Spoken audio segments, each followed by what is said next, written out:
You're listening to BYU-Idaho Radio. I'm Nathan Lenahan, and today I'm here with Doug Ladle. He's the president of the Rexburg Historical Society. Doug, thank you so much for coming on today. Glad to be here. Thanks, Nathan.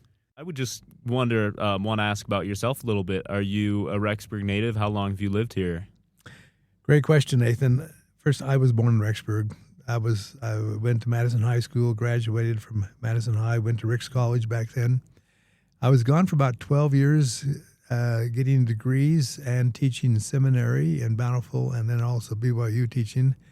And then I came back in 1980, and I've been here ever since. And so Rexburg's in my blood. So I'm glad to keep Rexburg in the mind of all those who are coming up and down Main Street, just to make sure we remember what great things Rexburg is like. So if you could tell us a bit about the reason why we had you on is because we have the upcoming Founders Day Fair in Rexburg. Rexburg was founded in 1883 in March. What a cold month to found a city, but that's the month they began to survey the Main Street, the city blocks, dig the wells. And so we thought March is a good month to be doing something fun besides, of course, March Madness. So we're going to celebrate Rexburg's founding in March on the 14th, which is a Saturday. It's going to be in the high school. Well, of course, my high school back when I went to high school here at Rexburg in Madison. But it's now the school district offices on Main Street. It's like 50 or 40 West Main Street. It's a gymnasium. And we're going to be celebrating Rexburg's beginnings. So here's what we're going to be doing. First of all, we've asked about 30 to 35 historic businesses and families and city departments and institutions to come and make a booth, set up a booth, 10 by 10 foot square, with table and posters and so forth, and celebrate their historical connection to Rexburg's beginning, or when they came to Rexburg and how they helped build Rexburg's great community right now. So we have, about 35 of these institutions and families, businesses, all have said, yeah, we're going to set up our booths to show our connection to Rexburg's history. So that'd be fun, just to browse up and down those booths and hear the stories of these, like Taylor Chevrolet, like the Wilcox Farm family, the Webster Farm family, like the Chamber of Commerce, like the mayor and the city council will be there. Sons Utah Pioneers, Daughters Utah Pioneers. A lot of different institutions and businesses showing their stories in Rexburg here. So that's the first thing that's be kind of fun.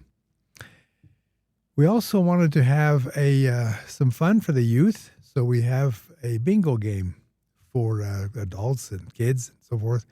It'll be a game that celebrates and teaches them about Rexburg's main characters, the historic buildings and sites, and some of the fun events that have happened in Rexburg. So it'll be a bingo game they can play. They'll get treats. There'll be prizes for those who win. We're going to be having a quilt display, about 20 or so quilts made by wonderful stitchery ladies in the Upper Valley will display their quilts. We're also going to have a heritage quilt raffle. So this great Quilters Guild has organized their ladies to make a heritage quilt of events of Rexburg in a patterned way. And we're going to raffle that. As people come in, they can go ahead and buy raffle tickets, and then we'll go ahead and have a drawing later on the day for that heritage quilt. So that's one way to raise some funds for the Tabernacle Historic Preservation. So is this an annual thing? Does it happen every year, or is it a newer event? We have not done this in fact, I don't think it's been done for years. I don't think we're going to be on an annual basis. We'll have to wait and see how much energy and time we have in the future. But at least this year we're celebrating Rexburg's history in March as the Founders Day Fair. Mm-hmm. Was there a reason that the Rexburg Historical Society wanted to bring it back this year? Yes. First of all, our society is really relaunching itself as a very important dynamic society to try and preserve and promote Rexburg's history. So we've just been now reorganizing for the last year, and we thought, let's have an event that now gives us as a society and the city of Rexburg a place to showcase us. So that's one thing, is we wanted to kind of get ourselves back into Rexburg's psyche with the, hey, we're a society that wants to preserve our history. But also, this is a year of remembering. We have the Flood 50 coming up in June when we're going to celebrate the 50 years ago when we had the flood. We're going to celebrate the 250th anniversary of the Constitution in July. So yeah, let's have this historical year and celebrate Rexburg's history in March. We are really thankful for the support of Rexburg City. They are co-hosting this with us. So a lot of the efforts of advertising and promotion is going to be helped with them. And of course, the city departments are going to be having have booths at this fair. So we're looking forward to their story of how they've built Rexburg up as it is right now. We think this is a great chance for students on the campus to find out why Rexburg is a historic spot. You know, BYU-Idaho has a lot of great things, but Rexburg itself offers a lot besides that, too. So we want them to know the history of our city. And maybe tourists will be coming through a little bit early for tourist season, but we'd like to make sure tourists know about our program. And for the youth, a lot of the youth are growing up in Rexburg, and maybe they don't appreciate the history behind us.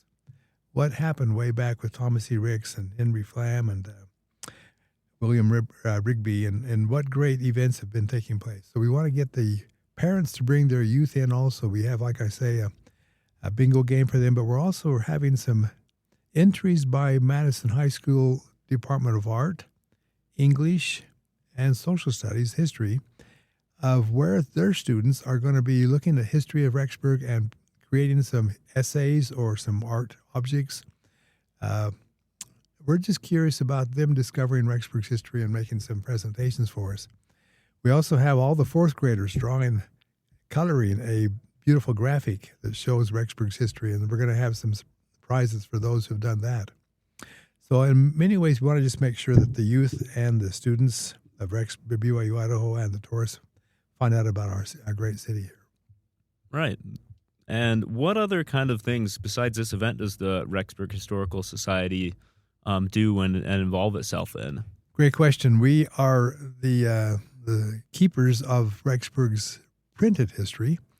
We have a library of great publications done by Lewis Clements over the years. He was our great historian for this valley. We have what they call the Snake River Echoes. We have all those editions, 63 editions that have different stories and articles about Rexburg's history. We have books that he's written.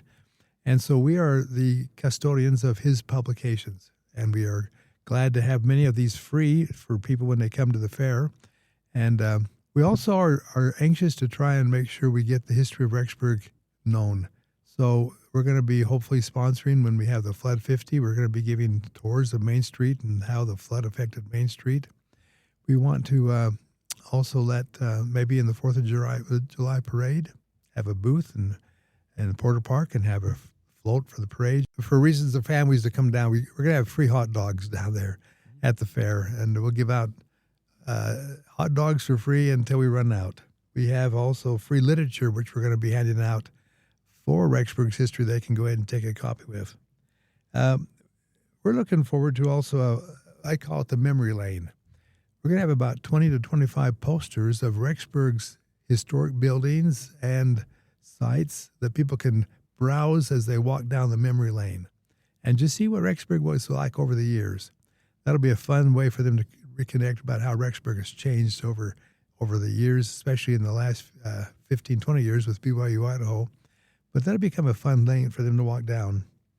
On top of that, we're going to be having many of our city fathers there. Mayor Merrill will be there to go ahead and greet people, and city council members. We're just looking forward to a great place where city of Rexburg can be recognized, remembered by those who come. And just in your lifetime, what are the most significant ways that you've seen Rexburg change? Well, that's a pondering question. First of all, I was a faculty member at BYU-Idaho when it was changed from Ricks College in 2000 to BYU-Idaho. And since then, of course, we've seen the proliferation of all the apartment complexes on the south and the west and now the north of Rexburg. That's been a big change. I've seen great development in the parks and recreation, in the fun things of Rexburg. I mean, we're getting a lot of great restaurants, a lot of great fast food places, even a few extra credit unions and a few extra car washes. It's just great to see everybody coming to Rexburg to try and offer their services here. The biggest thing I've seen is, of course, Main Street is no longer the only place where you want to go for fun times. So now 2nd East all the way out to Walmart, out north of town. We're getting a lot of changes happening out there west of town also, and south of town by the interchange. So all those are great developments. Glad to see Rexburg growing right now. Yeah, I mean, I've only been here a couple of years, and even in that short time I've seen it, it seems like it's grown significantly. Why don't you just stay around the rest of your life, Nathan? You can keep on watching it go after I'm gone. So it'll be great to see that. It is a nice place. Yeah. Let me just say in closing, what should a person feel differently after going through this Founders Day Fair? They walk in the front door, they can sign up for the quilt raffle. They walk into the main doors, there's all of a sudden these booths showing Rexburg's history, different institutions, families, businesses, city departments, the bingo game, the memory lane, the quilt displays. What will they feel different? Well, they should be walking out afterwards saying, I didn't know that. I'm amazed at what Rexburg has been like over the years, how it's changed and so forth. Now, we're also offering as a special thing a tour of that school district building. It used to be a high school originally, where I went to high school. Then it became a junior high, and now it's the school district offices. So we're offering a tour of that building, but also that right across the parking lot is the old seminary building. That if they want to see what that building was like, they can go ahead and take a tour of the seminary building. See, the school district building and the seminary will be torn down in the summer of this coming year. In fact, this year, 2026. So this is one of the last times to go ahead and see what's like inside those buildings. So I just hope people, when they come to the Founders Day Fair, families, teenagers, BYU-Idaho students, tourists, I hope they all walk in and discover Rexburg's heritage and walk away saying, I didn't know that. What a great place this is. And when again is this Founders Day Fair? March 14th, Saturday, from 11 a.m. until 3 p.m. in the gymnasium of the school district, which is on Main Street on the north side. Well, that's perfect. Doug, thank you so much for coming in and sharing this with us. Thanks, Nathan.